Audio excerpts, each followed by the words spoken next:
everyone, welcome to Kairos Moments, and in this episode, let's talk about if we want success, we must embrace the process because this world is obsessed with instant gratification, but let us choose the path of process dahil whether we like it or not, gusto ng Panginoon ay dumadaan tayo sa tamang proseso. Walang shortcut sa success, sa totoong success hindi sa counterfeit na success.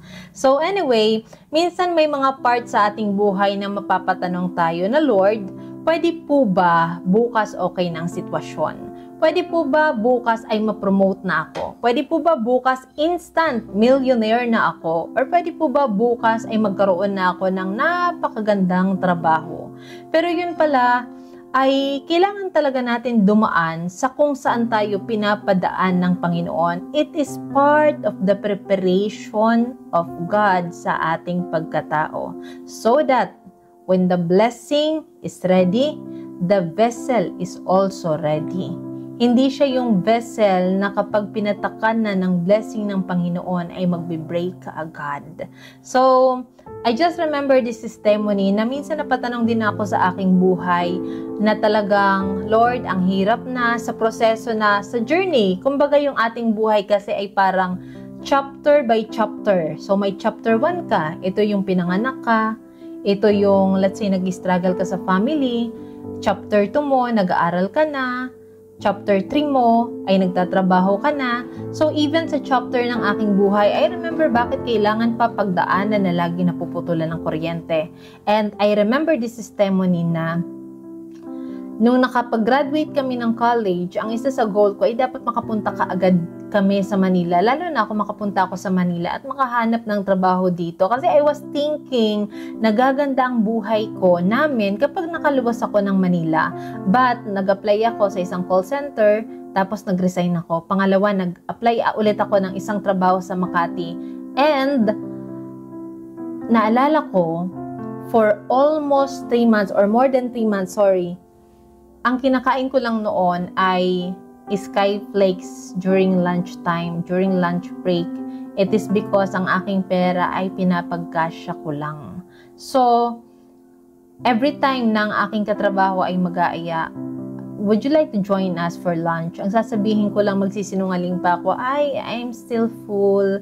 Pero ang totoo, kulang ang pera ko pambili ng pagkain because I have to save yung money, yung aking salary. Because kinsenas katapusan, I have to send money para sa aking lola. And also, of course, kailangan ko rin somehow ng allowance pang pamasahe from Mandaluyong going to Makati. So talagang sinisave ko yung pera. And I have to give something also sa kung saan ako nakikitira. So, pag inisip ko, parte ba yun ng journey? Parte ba yun ng proseso ng Panginoon? Yung ganong moment na gustong-gusto mong kumain ng masarap, pero kailangan mo tipirin ang pera for that moment na kailangan mo mamaluktot dahil maiksi pa ang kumot. Parte ba yun ng proseso ng Panginoon? Parte ba yun ng preparation ng Panginoon? And ladies and gentlemen, let me say yes. It was part of the process ng Panginoon. At hindi ako magre-regret na pinagdaanan ko yon sa moment ng aking buhay na gusto ko man kumain ng masarap, ang iba nakakakain ng masarap, okay lang magtiyaga ako kung ano ang meron. Na nagkikrave ako sa ganitong pagkain, skyflakes muna. Kasi yun lang yung meron, kailangan ko pagkasya ng pera. Hindi ko pwedeng pagdamutan ng aking pamilya. Kailangan ko magtiyaga. And I was thinking, papaano talaga kami yayaman, papaano magkakapera ng malaki kung sa sahod ay ganun lang. Hindi yun magiging sapat, Panginoon. But in that moment of my life, I just continue to trust the Lord. And I just continued to keep on believing that He was listening to my prayer. And God has been so faithful. So pag inisip ko, what is the significance of that moment in my life na ganun ang pinagdaanan ko? Pero yun pala, yes, parte yun ng journey ko.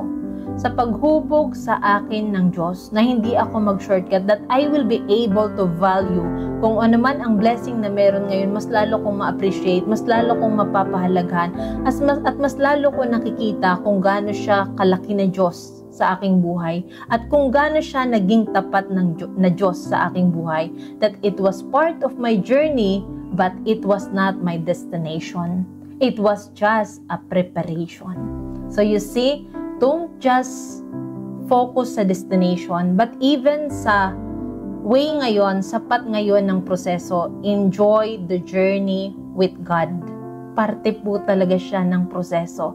Huwag natin pipiliin ang shortcut dahil marami na ang nahulog sa trap na yan. Promotion without preparation is a trap for failure.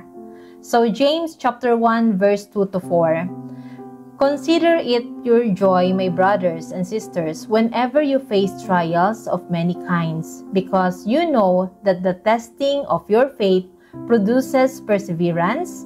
Let perseverance finish its work, so that you may be mature and complete, not lacking anything. So the Lord wants us na maging mature, even sa pag-handle ng mga challenges sa ating buhay. Challenges are testing, kasi parte pa rin siya ng preparation sa atin ng Panginoon, so that we will be able to carry the weight of the blessing that the Lord has prepared for us. Para hindi tayo mag-break kapag andyan na ang blessing. The Lord is also preparing the vessel, and that vessel is us. So, okay, bakit kailangan natin dumaan sa mga proseso pa? Number one, success is not instant.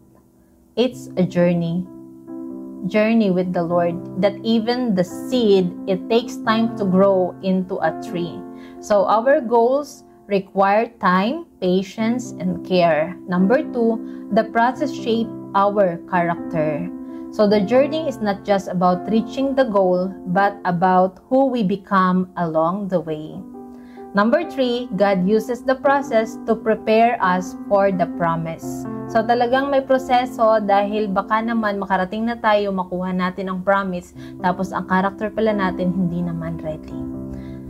That even David was anointed as king, but went through years of waiting and trials before the crown. So remember David, the story of David, he was anointed by Samuel. He was anointed by God, pero hindi naman kinaumagahan na punta kaagad siya sa palace. He went through a journey, even sa battles, even rejection, even betrayal, nakaranas niya si David, pero parte pa rin siya ng proseso ng Panginoon. Kasi ang gusto ng Panginoon, ma-establish si David sa kanya, ma-establish si David sa kanyang salita, that he will continue to pursue, he will continue to go sa proseso na kasama sa journey niya ang Panginoon. So, number 4, the process requires discipline and faith. Number 5, escaping the process can destroy the success. So, instant success without preparation often leads to burnout, pride, or failure. Marami na kapag nakarating na ng success, iniisip, ako ang may gawa nito, it is because of my ability. And sometimes, we are forgetting na it is not because of us, it is because of the grace of God. So lastly, enjoy the journey, not just the destination. Don't live only for the big win. Appreciate small progress. So you see, even small progress in our lives ay mahalaga. Celebrate with the people na nag-celebrate din sa journey mo. So again, always embrace the process dahil walang instant success. Again, instant, genuine success. Because nowadays, marami na ang mga counterfeit blessing, counterfeit success that are just leading people sa pagka-destroy. So, always celebrate the goodness and the journey of our lives sa Panginoon, our journey sa even if na nahihirapan tayo, na alam natin that the Lord is just preparing us because He has prepared a blessing for us that we will be able to carry the weight of His blessing. So, thank you, and may we all live, lead, and love like Jesus. God bless.